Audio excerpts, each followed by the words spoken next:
if you don't do something about this, you're going to be out of business in 6 months. You're going to be bankrupt. And he was like, what are you talking about? And I just showed him the math on the board. And he's like, You're okay, right. I gotta go. I'll see you later. I gotta go. I gotta go. We've helped hundreds of clients build better construction companies. We love this business, we love the people, and we've seen what running a successful, profitable business takes. And we're sharing it all with you here on Construction Hot Takes. All right, so on today's Hot Takes podcast, we're going to talk about risk in construction. Jeff had this great topic. We're going to talk about what is risk in construction? What different kinds of risk are there? How do you start to mitigate risk? How do you identify risk? And then what is the difference between project level risk and corporate risk? And how do those two interact? Ryan's going to talk a little bit about that.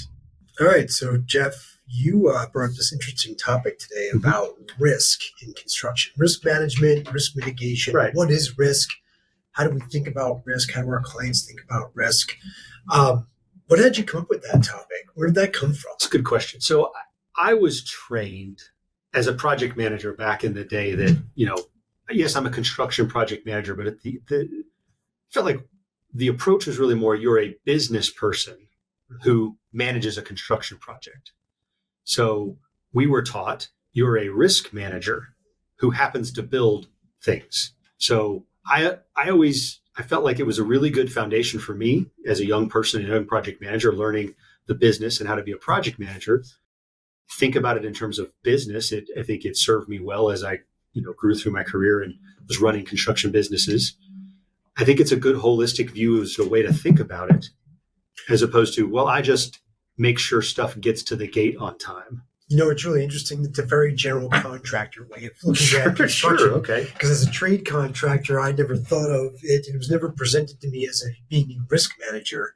But when I started working with general contractors, they oftentimes talk about managing risk, as that's what the main purpose of their job is, to manage risk. In fact, another friend of mine who's a GC used to say that an owner is paying you to take on all the risk, and then you're paying subcontractors to take risk away from you. So, okay. That's a very subcontractor way to say that. You're in the business of buying and selling risk. Let me give you guys another take on risk from a CFO standpoint, which is where I come at things sometimes. Risk is a two-pronged thing from the financial side. So we can say financial risk, which is what you just talked about. How much money do we have on the line, at stake? How much are we paying for labor? But there's risk for your company, for your business as a whole. And because of construction, what we do, there's project level risk. Sure, it's two different things. So, sure, yeah. So risk mitigation for me means trying to mitigate the risk on the day-to-day of the job. That's safety risk, that's insurance risk, that's schedule, that's your clients, that's the reputational risk, a little bit like, are we going to finish this job on time? Are they going to hire us again? And then there's your company level risk, which is our cash flow, our continuity. Do we have enough work, our backlog? So that's why I think it's such an important topic, because there's two different ways to think about it. One feeds into the other, but most certainly risk is across the board in construction. It's something you think about on a macro level and a micro level. Every client that I talk to thinks about it one way or the other. I think they should be thinking about it both ways. Completely agree. Have you ever had a client who didn't think about risk the way that you think about risk? I've worked with clients that didn't really think about risk. They thought about return. They thought about this from the other side of it, the reward side of risk versus reward. They were looking at, how good is this opportunity? How profitable can we be? They weren't thinking about what's at risk. What could we potentially lose? How could it fail? I would say that's probably a very accurate statement. I don't know anybody that, I can't think of one off the top of my head that somebody's came to me and said it quite that way. Mm-hmm. And because it's the way I was trained, I think about things in that way, because we were taught as a project manager, a couple things, in order to become a project manager, a couple things have to occur. I think I've mentioned this before. The company now trusts you with their money, right? You have to pretend it's yours, but the company trusts you with this. So understanding, I was actually told, if you're comfortable making potentially career-ending decisions on a daily basis, then you can be a project manager. And if that doesn't scare you and make you run out the door, then you could probably do it, right? So that's just my general perspective. So I understand where you're getting at with the return part of it. I think that's part of that business side of it. Well, so right. So what I was going to say to answer that question is, I think when I talk to clients and when I was doing it on a daily basis, risk can mean something to different people. I think what a lot of clients think risk is, this is my opinion here. I think what clients think risk is one or the other. It's risk is safety risk. I care about that guys go home at the end of the day because if someone gets hurt, that's a workers' comp claim, and my premiums are going to go up. I think there's a lot of different types of risk that maybe people are not thinking about. It's a broad term. It can mean safety risk. It can mean financial risk. It can mean quality risk. It can be reputational risk. I don't think everyone thinks about it that broadly. Yeah, I mean, it's certainly how shall I explain this? It could be interpreted as kind of a regressive view or a playing defense kind of a thing. I could imagine some people's going, oh, of course, the insurance guy and the CFO is going to talk about risk. How are we going to mess up all the time? It's all you ever tell me. I think about it more holistically. I think it's just a means, it's a lens by which to think about stuff. So you could have schedule risk on a project. Yeah. Right? So that risk could lead to financial risk, meaning there's liquidated damages perhaps, or just extended GCs, which would further reduce your potential profit. I don't know. It depends on that. But I look at it as a means to plan a project. Where are the things that could go wrong? I always thought that as a good project manager at the project level, you've seen things and you can start to kind of maybe see around corners. You're paid to kind of predict the future, get into your crystal ball, whatever, plan a good project. And a good plan, at least to some degree, is you thinking about what could go wrong here. Let's have it. Look, plan A is to go kick some ass. Plan B is when it rains, what are we going to do? When we dig up a dinosaur bone, how are we going to deal with that? Okay, how realistic were those two? Well, digging up a dinosaur bone is kind of unrealistic. Raining is extremely realistic, and we deal with it on every job. How are you going to handle that? Do you have a contingency built into your schedule? Have you dealt with that with your client in the contract? Those are the kind of things that you think about ahead of time, you plan for, so when it happens, you don't sit around going, I wish I'd thought about it rained. I wish I'd thought about this. Yeah. So that's kind of that's my thought process. It's a lens by which to plan a project. I actually think the important thing about risk, if we're talking about what it is and how many types of risk there are, that's all important. But what's really important is what you just said. How do you mitigate risk before it happens? Right. Thinking about it, sitting down with maybe the ops team and maybe the accounting team and saying, how do we mitigate the risks that may come up on this job? A, B, C, D, and E. Sure, right. I think that is a really probably underutilized part of a project setup from what I know. I mean, you, the project manager, the superintendent, pre-construction manager, you're making decisions about a project plan, whether you recognize it or not, based on things you recognize as like, well, you have to build the job in a certain sequence because of lots of things. Yeah. Maybe it's a multifamily job and the sales office and model units are over here. And that those probably ought to get finished early so they can start moving in and selling units and showing the models. But then if you start building on this end of the site, well, that's counterproductive to the plan. So thinking about those things, those are risks. You're not thinking about the whole thing. So As a project manager, you get handed a new job. Where do you start? Like, what's the first type of risk that you start looking at? Read the contract. I don't even have to wait for you to finish asking the question. Read your contract 100%.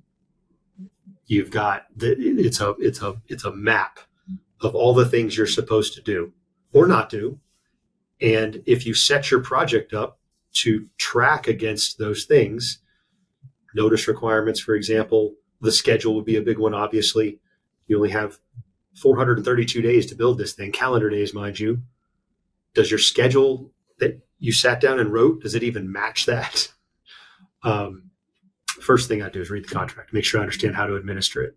Yeah. Number one. From a subcontractor standpoint, I would typically start by reading the contract as well. But the next thing I would typically move into is labor risk. That's the biggest risk as a subcontractor who self-performs is how am I going to build this with the number of hours I've got at the rate of amount of money I've got to start building out a labor budget. That's where we have the most risk as trade contractors, self-perform contractors, is labor. We're going to run over on labor if we don't plan our work properly. Yep. And then from there, you start backing into, okay, well, that's the sequence of the work I need to do. Now I have to get the materials here and staff the job to put those materials in place on this schedule and track production rates. And I'm dealing with performance risk, which is kind of tied to schedule risk and quality risk and other things that we kind of identified here. Financial risk for a trade contractor, a lot of it comes down to labor risk. Sure, which is, from a general contractor standpoint, let's say they don't self-perform anything or a lot. Schedule isn't just, it's just their approach to that. The other thing you didn't mention as a subcontractor is you have a risk of how competent is the general contractor that you have just hitched your wagon to.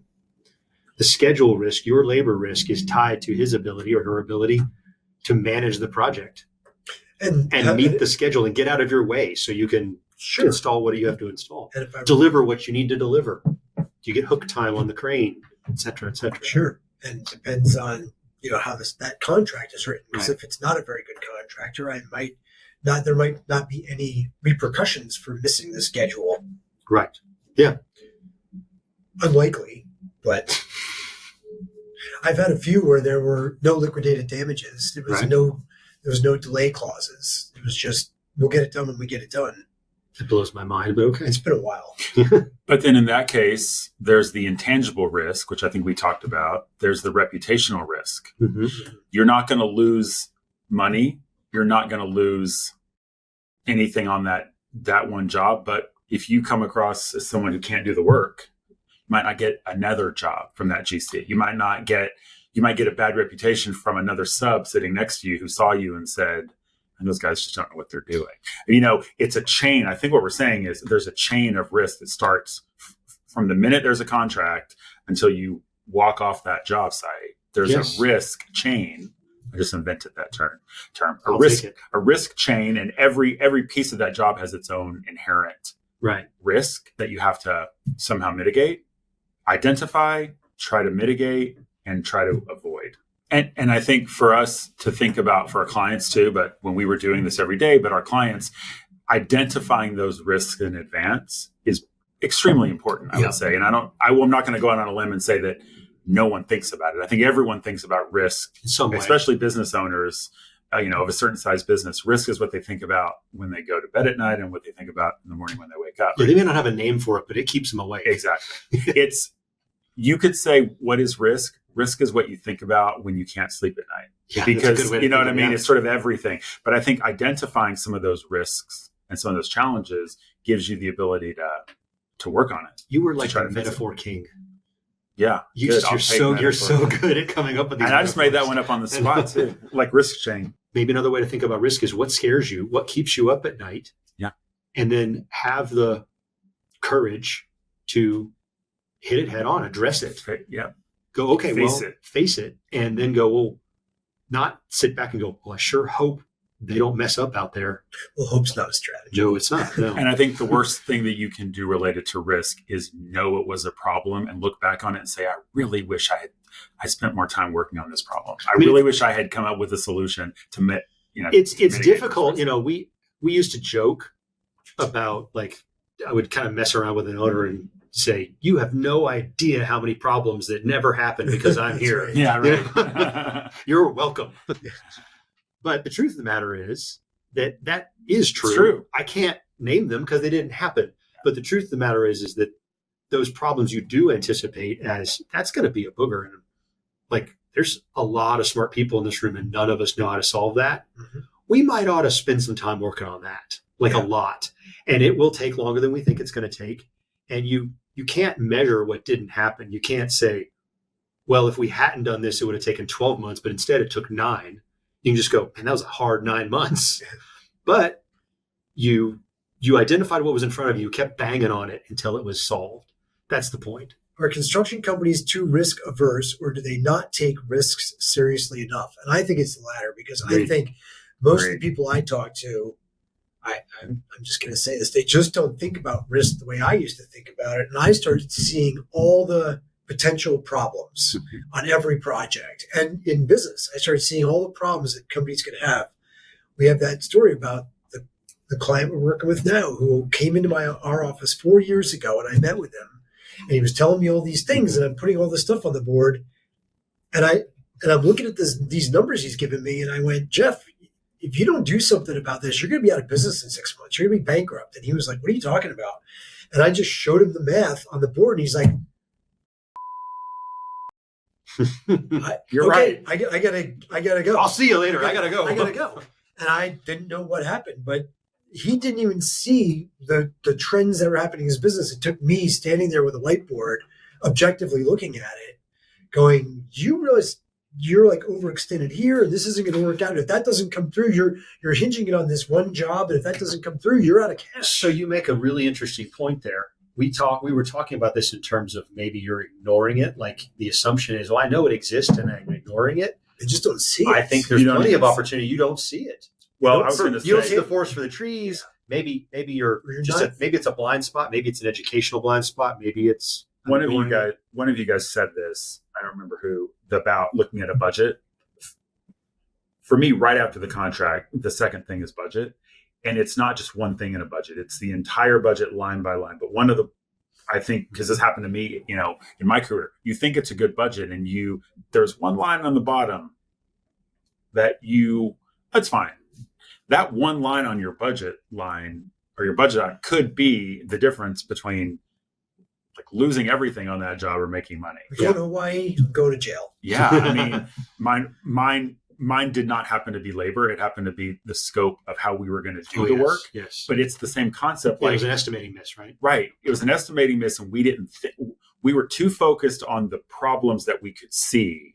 And no one looked at line 32 of the budget and said, what if this is wrong? And that to me is the biggest thing. But if you don't know, you don't know.